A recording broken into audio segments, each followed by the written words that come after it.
Ce pourquoi nous nous battons aujourd'hui, c'est pour que le processus soit démocratique et soit transparent. Et nous insistons là-dessus. Ce n'est pas nous qui voulons de la crise. Madame, je voudrais rappeler, quand le président Laurent Gbagbo a remporté brillamment son procès à la CPI, qu'il est rentré, contre l'avis de la majorité des membres de son parti, il a rendu visite au chef de l'État au palais présidentiel. C'était un geste d'apaisement. En plus de cela, il a accepté qu'en dépit des critiques que nous formulions contre la CEI, il a permis que le parti participe aux élections municipales et régionales. C'était un geste d'apaisement, madame. Par la suite, nous sommes allés aux différents dialogues convoqués par le gouvernement. C'était des gestes d'apaisement, madame. Nous avons aussi écrit au Premier ministre pour demander le dialogue. C'était des gestes d'apaisement. Mais quand nous faisons tous ces gestes, que nous appelons le parti au pouvoir au dialogue, que nous appelons le chef de l'État et son gouvernement à s'asseoir pour discuter, on ne peut pas nous accuser, nous, de vouloir faire une crise. Ceux qui veulent la crise, c'est ceux qui disent non, on n'a plus le temps de discuter. Ceux qui veulent de la crise, c'est ceux qui disent non, on n'a plus le temps de faire une révision de la liste électorale. Ceux qui veulent de la crise et qui veulent s'accaparer le pouvoir, c'est ceux qui piétinent la loi. C'est ceux qui piétinent les libertés publiques et individuelles. Donc, il faut quand même être sérieux dans ce pays. Nous avons envoyé des signaux, mais ce n'est pas par peur. C'est parce que nous aimons la Côte d'Ivoire. Nous ne sommes pas comme ceux qui n'aiment la Côte d'Ivoire que lorsqu'ils sont au pouvoir qu'ils peuvent en jouir. C'est parce que nous aimons la Côte d'Ivoire, que nous sommes accrochés à la Côte d'Ivoire, parce que nous sommes des enfants de la Côte d'Ivoire, que nous souhaitons qu'un dialogue constructif s'installe pour que nous ayons des élections libres, démocratiques et transparentes. Donc, tout ce que nous faisons aujourd'hui, ce pourquoi nous sommes assis sur ce plateau, mon camarade Blaise Las et moi, c'est pour dire encore une fois qu'en 2020, il y a eu la révision en juin et il y a eu la présidentielle. En 2025, essayons de faire la même chose. Réglons les problèmes avant les élections, parce qu'en 2020, il y a eu 83 morts. Combien de morts faut-il pour qu'on soit satisfait? Donc nous disons, nous voulons éviter la crise. Et j'insiste là-dessus. Je voudrais que les téléspectateurs le perçoivent. Nous sommes ceux qui voulons éviter la crise. Et nous sommes dans cette posture, c'est pourquoi nous tendons toujours la main pour le dialogue. Mais si le dialogue nous est refusé, nous n'aurons d'autre choix que de nous battre pour défendre nos droits. Guy Nepa nous appelle de Guy Glo. Je vais vous donner la parole, Inzi Kokora. Guy Nepa nous appelle de Guy Glo, s'il est toujours là. Bonsoir. Bonsoir, madame. On vous écoute pour votre avis. Je voudrais déjà saluer la présence du professeur Fanny sur le plateau. Et moi, en écoutant les représentants des différents partis politiques sur cette question de la révision de la liste électorale, le sentiment que ça me donne en tant qu'Ivoirien, c'est la crispation, c'est la crainte. C'est l'ensemble de la classe politique en Côte d'Ivoire qui prépare une crise.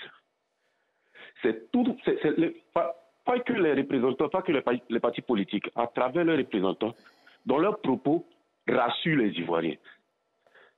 Pour qu'ils rassurent les Ivoiriens. Quand on dit que l'opposition prépare la crise et tout, d'accord, ça peut se justifier, parce qu'on ne parle pas d'élection, on parle de contestation et tout. Mais il est indéniable aussi qu'il y a un budget qui a été dégagé pour la révision de la liste électorale. Quelle est l'utilité de faire une révision de la liste électorale après octobre 2025? Alors que ça a été fait en quelques semaines, en 2015, en 2020. Il faut que la classe politique rassure les Ivoiriens. Et à 4-5 mois des élections, là, la classe politique ne nous rassure pas du tout. Crise par-ci, ils vont nous trouver sur la route par là, ils vont nous faire ci, ils vont nous faire ça. Mais attends, vous êtes à Abidjan dans vos bureaux. Nous sommes à l'intérieur. Entre nos populations, vos discours ravivent certaines tensions dans les cœurs des Ivoiriens et les Ivoiriens n'ont pas besoin de ça. Nous, on a désigné des gens, on a une opposition, on a un parti au pouvoir pour que les Ivoiriens puissent vivre dans des conditions rassurantes. Et ce qui se passe là en ce moment, c'est toute la responsabilité d'une quelconque préparation de crise préélectorale, électorale et post-électorale incombe à toute la classe politique. Pas que les représentants des partis politiques rassurent les Ivoiriens. Ce que nous entendons sur ce plateau est dangereux. Est dangereux. La condescendance, le mépris des politiciens, c'est grave. Et mon intervention va s'arrêter là. Merci. Pour appeler les partis politiques à rassurer les Ivoiriens. Merci Guy Nepa. Merci pour votre participation à ce débat. Bernard Zikokora. Alors, je vais ramener nos amis à la loi. Parce que tant qu'on ne va pas débattre en encadrant nos interventions par la loi, mais on perd le temps. Et comme l'autre vient de le dire, ça laisse transparaître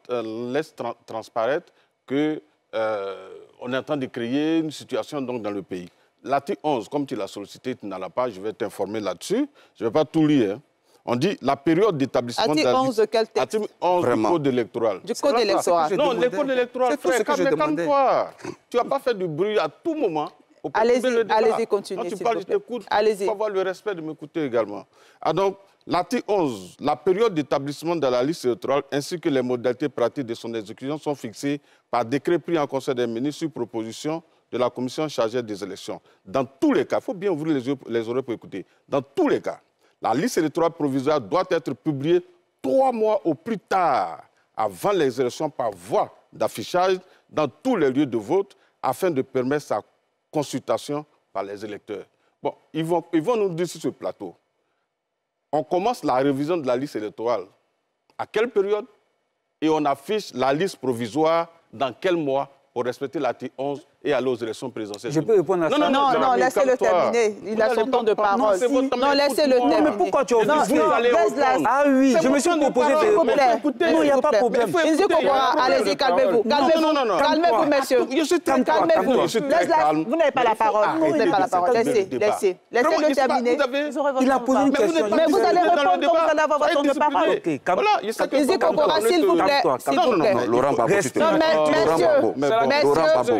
Messieurs, les Ivoiriens ont besoin de comprendre. Messieurs, Fali Karim, vous n'allez pas vous y mettre. Vous n'allez pas vous y mettre. S'il vous plaît.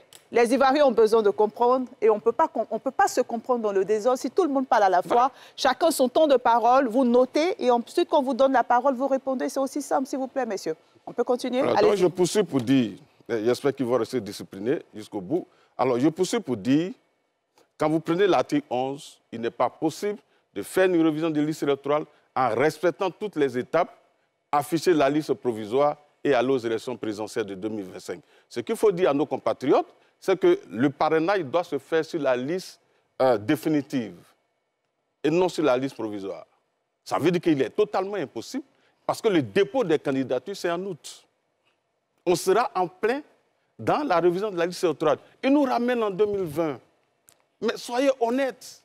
Ce sont les partis politiques qui ont estimé que la révision de la liste électorale, donc qui s'est faite en 2020, en juin, était contraire à la loi. Et il ne faudrait plus que ça se répète. Donc, revenir sur 2020, ce n'est pas logique. Ça, c'est la première chose. Et vous avez posé une question qui est essentielle. Quel est le projet des sociétés? Ils nous disent, ils en ont, mais sauf qu'ils n'ont pas de candidat. En bon, moi, ça me surprend. Donc, Gbagbo Laurent n'est plus votre candidat? Alors que sur ce même plateau, vous avez insisté pour dire Laurent Gbagbo est votre candidat. Aujourd'hui, c'est à vous, devant les Ivoiriens, que vous n'avez pas de candidat. Ça c'est malheureux. Ça dit une chose de son contraire. Mais d'ailleurs, les idées, vous en avez. Voilà pourquoi le projet de société Laurent Gbagbo, c'est 10 francs d'impôt sur les sardines pour financer les projets de société. Voilà le seul projet dont vous disposez.